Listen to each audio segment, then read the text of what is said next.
So to get started, bring him out on his lead. We'll go straight over to the enclosure.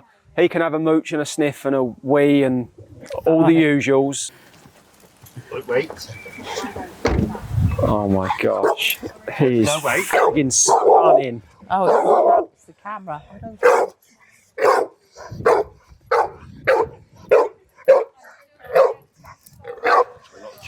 Right. There you go. Phil. Calm down.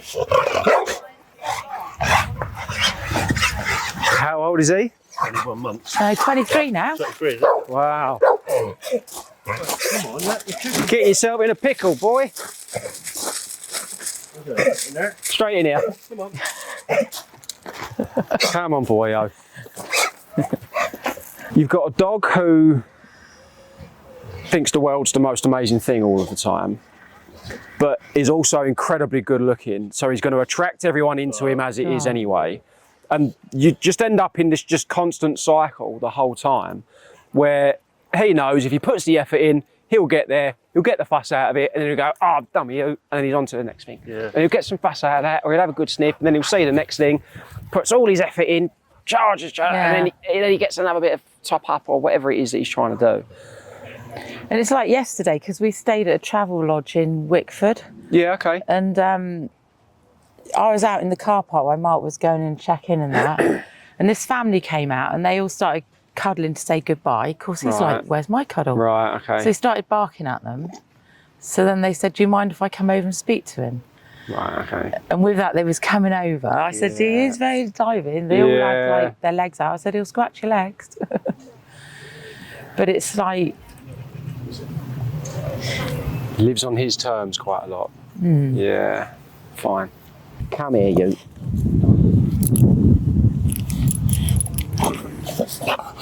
Start slowing you down, huh? Give yourself an heart attack. Give me an heart attack, one of them. Good boy.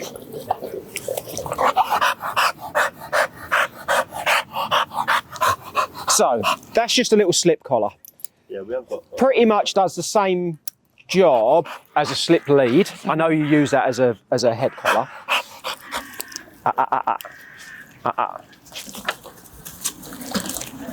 But we've got to start to slow things down a little bit. We've got to start to reduce the amount of time under tension that he's got, where he's forever hanging out at the end of that collar or the end of his harness or the end of his lead or whatever it is he wants to do. Because ultimately, you'll be forever stuck with a spoiled shit on the end of the lead, which is what he's become. When we are out walking, in all fairness, he doesn't pull too much unless he sees someone. Unless he wants to do something other than walk along nicely next to you. Yeah. Yeah. Like at home, he will happily go and sleep in his crate until he wants to go and do something else. Yeah. Or mum leaves the room and he goes, just want to go and see what mum's getting up to. And he'll come out and follow to the kitchen, or he'll come and be cute and put his head on your lap for a fuss, or you want to get the wheelie bin out and he decides that he doesn't want that, and you are forever... It's like a game of chess where he's forever winning. Which is not this way, bud. To be happening. Good boy. This way. Let's go. Good boy. This way. Let's go.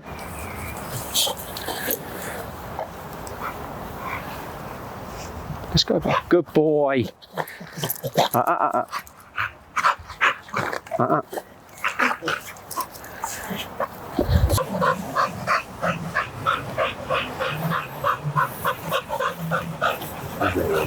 Get our dogs in the neighbourhood.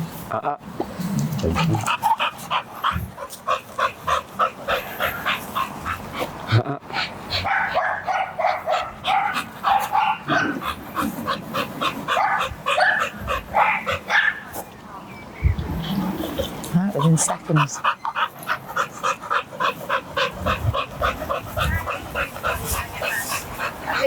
This way. Good boy.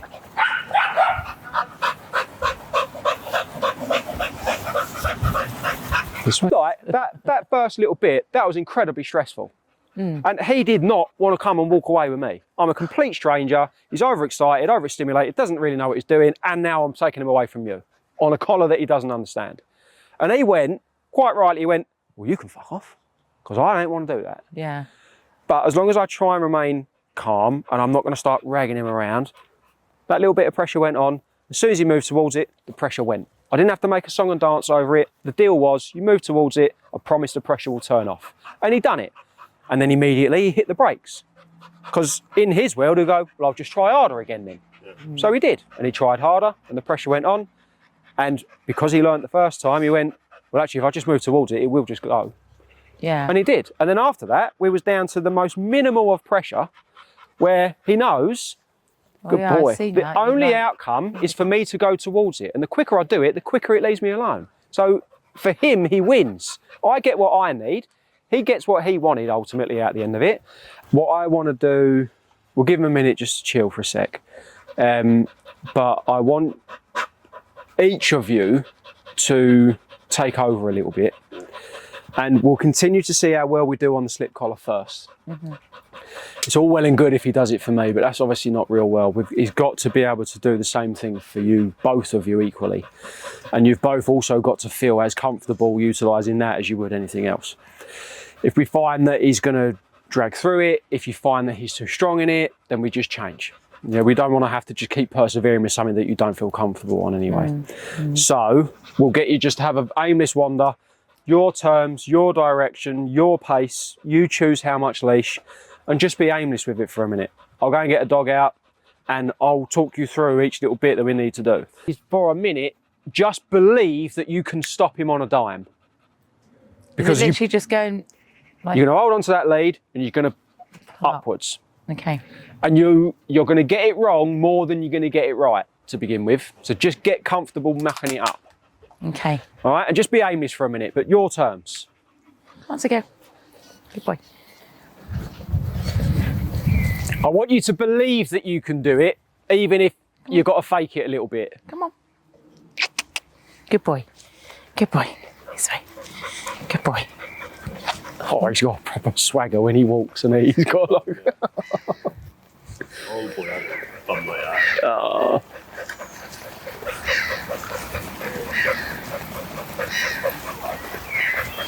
Good boys again.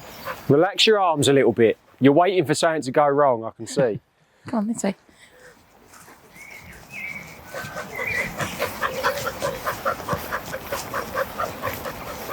And this today was as much about us as it is him, because yeah, we need to be taught as well. Even though we getting you, yeah.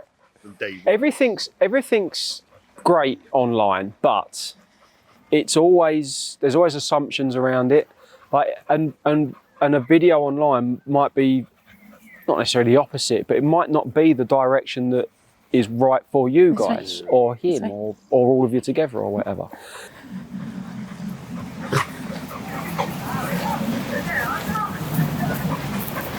This way, bud.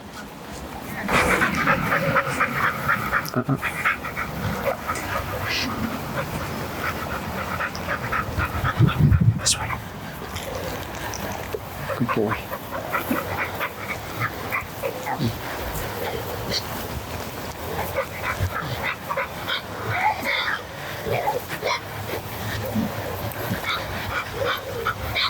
So you can feel it gradually building, yeah? I want you to always try and get your arm back to that nice neutral position. And what happens, and a lot of this isn't you, it's him, right? But what happens is he starts to drive forward, so your arm comes up, but then it stays up. Yeah. Because we assume that this is as good as it's going to get for a little while. And now it's up. He cannot do anything but keep his head up and scan around everywhere else. And if he wants to start sniffing, he's going to get a load of pressure when he tries to sniff, and he'll cancel the sniff, and now he's just back to fixating again.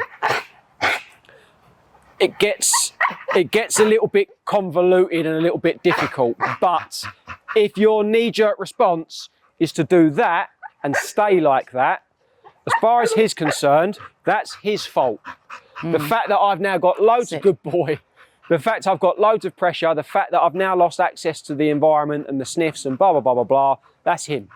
So I either want to play with him and get something out of it, or I want him to go away because I'm actually getting quite frustrated with him. Good boy. Right. Good boy. Good boy.